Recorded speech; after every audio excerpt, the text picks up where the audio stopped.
మారు పేరుతో ఉత్తరం రాస్తాడా వాణ్ణి నా టాక్సీలో గుర్తించి చంపుతా. అసలు నిన్ను చంపుతా, నిన్ను చంపుతా. గుడ్డు మాట్లాడి పడతావా? సిగ్గులేదు. ఓహో వచ్చారా? కోడల్ని స్వయంగా కాపాడానికి తీసుకెళ్ళడానికి తీసుకెళ్ళండి. ఏమిటా బుద్ధిపోయిన మాటలు? కోడలు ఏమిటి, తీసుకెళ్ళడం ఏంటి? అడుగు మీ పుత్రుడు అత్తరం అతని దగ్గర తెలుస్తుంది. నా పెళ్ళానికి వగలు వలపులు కురిపిస్తూ ఉత్తరం రాస్తాడా? చదవండి, మీకే తెలుస్తుంది.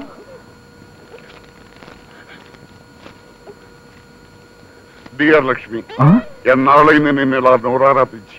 ఆ రోజుల్లో నువ్వు నేను చట్టా పట్టాలు వేసుకుని హాయిగా తిరిగేవాడు. ఆ రోజు నేను నెమరు వేసుకుంటూ బతుకుతున్నా. ఒక అమాయకుడిని మంచివాడిని బుట్టలో వేసుకున్నానని రాశాను. సంతోషం. వాడితో ఉన్నా మనం కలుస్తూ ఉండాలి అన్నట్టు నీ మొగుడు గాని మొగుడికి మన సీక్రెట్స్ అన్ని చెప్పేశావా? నిన్ను త్వరలో కలుసుకుంటాం. నీ ఆలోచనలో నిరంతరం కాలిపోతున్నా నీ కమలాకరం. చూడు నాన్న, ఎవడో కమలాకరం రాస్తే నేనంట. అవును, ఏమిటయ్యా ఎవడో రాస్తే మా వాడిని ఆడిపోసుకుంటావా? అలా పెట్టు గడ్డి. తొందరపడకండి, అది వెనక్కి తిప్పి అడ్రస్ చూడండి. ఎవరు రాశారో మీకే తెలుస్తుంది. ఏమిటి వెనక్కి తిప్పి చూసేది? వెనక్కి తిప్పి from K Rambabu, son of K Madhavayya, retired drill master, Tirupati.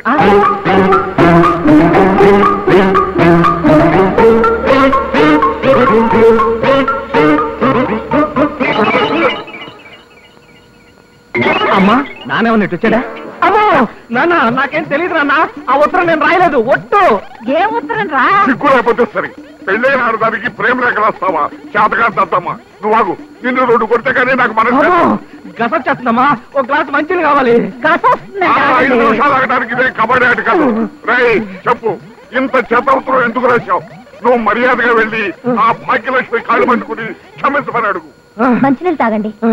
Thanks. ఇక పరిగెత్తండి. చచ్చిన పరిగెత్తను. నేను ఎక్కడే నిలబడతాను. నీకేమైనా అభ్యంతరమా? చెప్పు, ఈ ఉత్తరం ఆ పక్కింటి ఆవిడకి ఎందుకు రాశావు? అమ్మా చూడవే. ఇదిగో నాన్న, అసలు ఏం జరిగిందంటే ఆ ఉత్తరం ఆయన నాకు రాశారండి, పక్కింటి ఆవిడికి కాదు. ఇంకా రెడీ చేసి పెట్టుకున్న సెటప్ అంతా ఒకటి.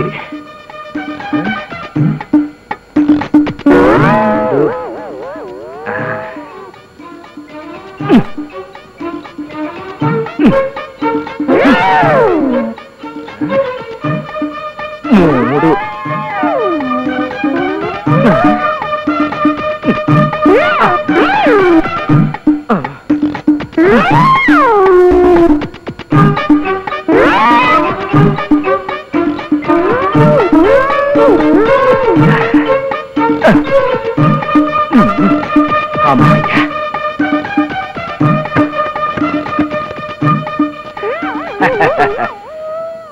నా స్వామి రంగా, మన్మథ నక్షత్రమా, దాని మోహమా?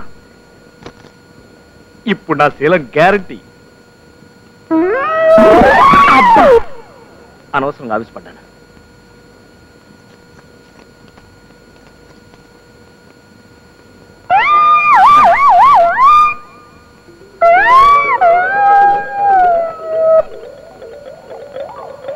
చచ్చిన శవాన్ని అనుకుంటుందా? పర్లేదు.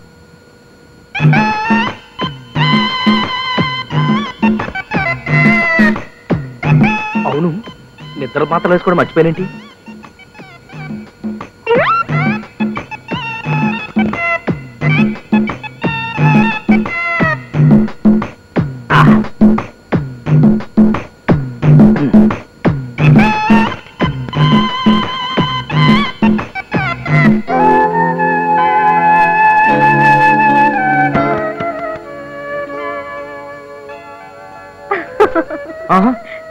ఎవరది? నేను. నువ్వే ఇక్కడికి ఎందుకు వచ్చావు? పడుకోవడానికి. పడుకోవడానికా? ఇక్కడ వీల్లేదు, బయటికి వెళ్ళి పడుకో. ఇవాళ మొగుడు పెళ్ళాలు ఒకే గదిలో పడుకోవాలంట. నువ్వు నేను మూడు పెళ్ళాం అయితే కదా. అబ్బా, ఇవాళ ఏమిటోగా ఉంది, చెప్పలేని బాధ. ప్లీజ్, ఈ ఒక్క రోజండి. అబ్బా, నరాలకి నిప్పట్టుకున్నట్టు ఒళ్ళంతా కాలిపోతుంది. అమ్మో, మన్మథ తాపం మొదలైంది. అమ్మా అమ్మా, అత్తయ్య గారు మావి గారు ఎప్పుడో గదిలోకి వెళ్ళిపోయారు. అయితే నేను బయటకు వెళ్ళిపోతా. నాతో పెట్టుకో. అమ్మా అమ్మా, ఇదేంటి ఇక్కడ మంచం లేదా? అంటే కళ్ళు తిరిగిపోతాయి. ఏమండి లేవండి. నిద్ర మాత్రలు వేసుకున్నారా? రేపొద్దున్నే చూడండి, మీకే తెలుస్తుంది.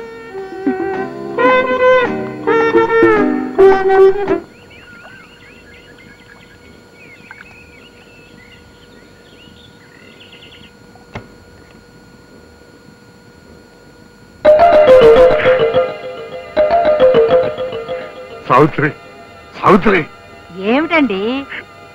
అది చూసావా మన్మథ నక్షత్ర ప్రభావం. వాడెవడనుకున్నావే నా కొడుకే. చాలండి ప్రతాపం, వెళ్ళి లేపండి. సిగ్గు సరం లేకపోతే సరి, ఈ వయసులో కూడా సరదాలు ఇంటికి.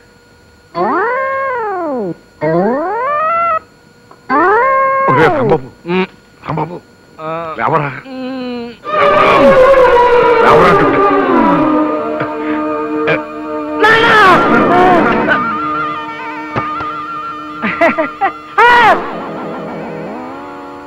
లుంగి, ప్యాంటు, షర్టు విప్పేసిందా? నిద్ర మాత్రలు మింగానే. నిద్రమత్తులో ఏమైనా తప్పు చేశానా? అమ్మో, నా శీలం పోయిందా?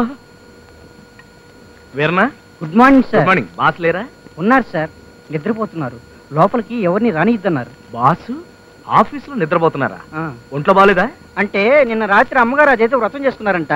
ఆ వ్రతంలో అయ్యగారిని బాగా యూజ్ చేసుకున్నట్టుంది, అందుకే బాగా అలసిపోయినట్టున్నారు. ఎవరది వేరన్నా? సార్, మన రాంబాబు గారు సార్. లోపల రమ్మను. వెళ్ళండి. Good morning sir. ఏమయ్యా రాంబాబు రా. రాత్రి కార్యక్రమాలు బాగా జరిగాయా? రాత్రి అంతా నిద్ర లేదయ్యా, ఊళ్ళంతా ఒకటే నొప్పులు. నీకు? నాకు ఒకటే నొప్పులు సార్, కాకపోతే దాహం. దాహా? దేనికి? ఏమిటో తెలియదు సార్, వెర్రి దాహం. అదంతేలే, ఒక్కో బాడీ ఒక్కో విధంగా రియాక్ట్ అవుతుంది. ఇవాళ నో వర్క్, బయట కుండలో నీళ్లు తాగి అక్కడే పడుకో. ఎందుకు సార్? నా కూర్చొని నేను పడుకుంటాను. ఇదిగో అసలు ఈ వ్రతాలు పూజలు ఎంత పవర్ఫుల్లో నేను చెప్తా విను. నా పెళ్ళైన కొత్తలో అనకాపల్లిలో, తర్వాత చెప్తాను. హలో, అద్దె కంపెనీ అండి? అవునండి, నేను మాత్రమే మాట్లాడుతున్నాను. ఏమిటి సార్? మా రాంబాబు ఉన్నాడండి. ఉన్నాడండి. మా కోడలికి వాంతులు అవుతున్నాయండి. చాలా సంతోషం అండి, ఎంత శుభవార్త చెప్పారు. అంతా తల్లి దయ. మా వాడు ఒకసారి పంపిస్తారా? ఇప్పుడే పంపిస్తున్నానండి, పంపిస్తున్నాను. అనకాపల్లి దాకా ఎందుకయ్యా? మన కళ్ళ ముందు మనకు కనిపిస్తుంటేను. ఏమిటి సార్? అదేనయ్యా, నీ భార్య నిన్నగా వ్రతం చేసింది. అవును. ఇంకా 24 గంటలు కూడా కాలేదు. ఆ తల్లి కరుణించింది. త్వరగా ఇంటికెళ్ళవయ్యా, నీ భార్య వాంతులు చేసుకుంది. ఇంపాసిబుల్, అలా జరగడానికి వీల్లేదు. నాకేం తెలీదు, నాకేం సంబంధం లేదు. ఏమిటయ్యా కేకలు? ఇంటికెళ్ళి అని తెలుస్తాయి. ఓ దిక్కుమాలిన ప్రశ్న ఏంటి? ఈ మధ్య అసలు పత్రికలు చూస్తున్నావు నువ్వు? ప్రతి పత్రికలోనూ ఏదో ఒక పేజీలో ఇలాంటి విషయాలే పడుతున్నాయి. అదేమిటంటే విజ్ఞానం కోసమని పెద్ద అక్షరాలతో పడుతున్నాయి. నాన్న, నాకేం తెలీదు. అమ్మా, నాకేం సంబంధం లేదు. ఏదది? ఎవర్రా? ఆ రాక్షసి, దెయ్యం. ఎందుకు అనవసరంగా దాన్ని తిడతావు? నీకేం అన్యాయం చేసింది? అంతులు అవుతున్నాయంటగా. హాస్పిటల్కి వెళ్ళిందా? కాదు, గుడికెళ్ళింది. అయినా సరే నాకేం సంబంధం లేదు.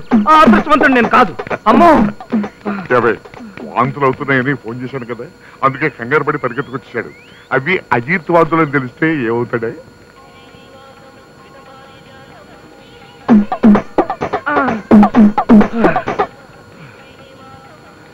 అదిగో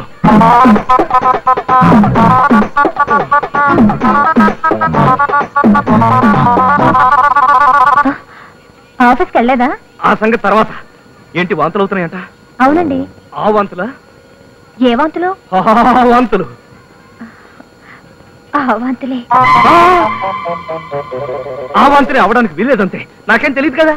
మన్మథ నక్షత్రం మహిమ, ఆ తల్లి కరుణించింది. ఎలా కరుణిస్తుంది నా ప్రమేయం లేకుండా? మీ ప్రమేయం అక్కర్లేదు, మీ చల్లని చూపే చాలు. ఇదిగో గురునాథం గారు, ఈ సంగతి చెప్పండి. మగవాడి ప్రమేయం లేకుండా ఆడది కేవలం చల్లటి చూపులతోటే పిల్లలు కట్టుందా? రాంబాబు, ఎలా ఉండేవాడివి ఎలా అయిపోయావయ్యా? నవ్వేవాడివి, నవ్వించేవాడివి, ఆడేవాడివి, ఆడించేవాడివి.